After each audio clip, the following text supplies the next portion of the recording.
मुझे नहीं करना डांस। उस रात असल में मौनी रॉय आई ही नहीं थी। फिर वो कौन था? ये कहानी शुरू हुई है सितंबर के महीने से। मुझे डांस करना पसंद था, इसीलिए मैंने डांस क्लास लगाई। ईशप्रीत मैम बहुत अच्छी थी। वह मुझे रोजाना डांस सिखाती थी।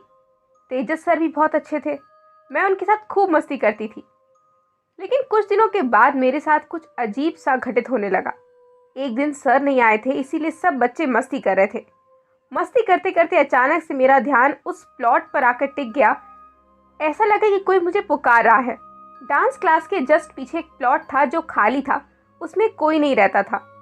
बेरोज डांस क्लास जाती तो मेरा ध्यान उस प्लॉट पर जरूर पड़ता। पता नहीं क्यों मुझे वहां से अजीबोगरीब सी वाइब्स आती थी।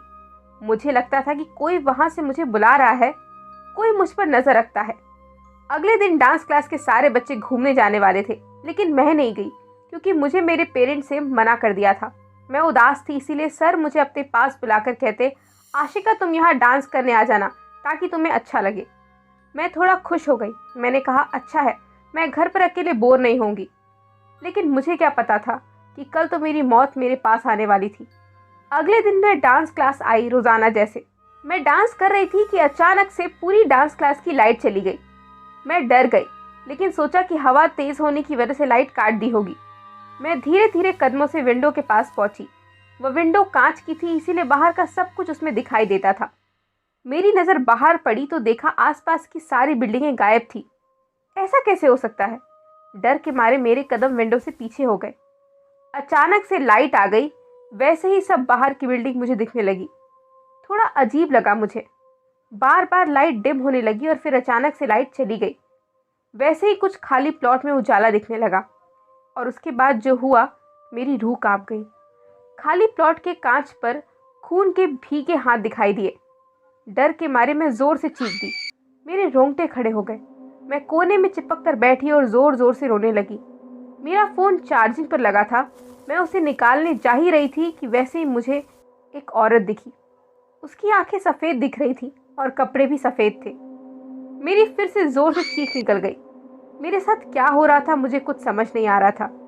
फिर मैं जल्दी से भागकर दरवाजे से बाहर निकल गई और अपनी साइकिल लेकर ऐसे भागी कि अगर गिरती तो शायद ना बचती। मुझे रात भर नींद नहीं आई। उस इंसिडेंट के बारे में सोच सोचकर मुझे डर लग रहा था। मैं घुट रही थी। मैंने तय किया कि अब मैं डांस क्लास नहीं जाऊंगी। लेकिन फिर याद आया कि मैं अपना बैग वहीं भूल गई और फिर मेरे दिमाग में वही डरावने ख्याल आने लगे। जैसे ही मैं डांस क्लास पहुंची मुझे सर दिखे। मैं सहमी हुई थी। मैंने चुपचाप अपना बैग उठाया और जाने लगी। तो अचानक सर ने मुझसे बोला, कहाँ जा रही हो आशिका?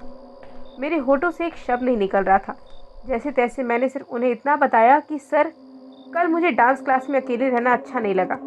लेकिन फिर उन्होंने जो कहा वो मैं बुरी तरह से चौंक गई। उन्होंने कहा, तुम कल क्यों अकेले आई? मैंने कहा, आपने ही तो बोला था। लेकिन उन्होंने कहा था, मैं तो कल आया ही नहीं था, तो मैंने कैसे बोला? मैं और ज़्यादा डर गई और मुझे कुछ समझ ही नहीं आ रहा था। मैं बस घबरा सी गई थी। लेकिन मैंने किसी और को कुछ नहीं बोला। अचानक से मेरे पास ईशप्रीत मैम आई। उन्होंने बोला कि आशिका, आज रात सेलिब्रिटी आने वाले हैं, तुम्हारा शाम को परफॉर्मेंस है, याद से आ जाना। मुझे लगा उन्हें कुछ बताना भी ठीक नहीं होगा, इसीलिए मैंने हाँ बोल दी। शाम को मैं डांस क्लास पहुंची, लेकिन वहां पर कोई नहीं था। मुझे फिर से अजीब सी वाइब्स आने लगी। दिल में हलचल होने लगी।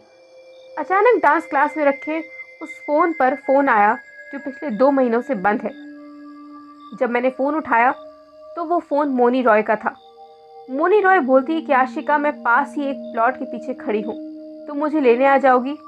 मैंने कुछ नहीं कहा क्योंकि मुझे बहुत अजीब लग रहा था। मैंने तुरंत ईशप्रीत मैम को कॉल किया तो उन्होंने फ़ोन नहीं उठाया। लेकिन उन्होंने कहा, मैं तो कल आई ही नहीं थी आशिका, मैं तो कास्टिंग डिसाइड कर रही थी। मेरे हाथ से फ़ोन गिर गया और मैं बुरी तरह से चौंक गई थी और मेरे पैरों तले ज़मीन खिसक रही थी।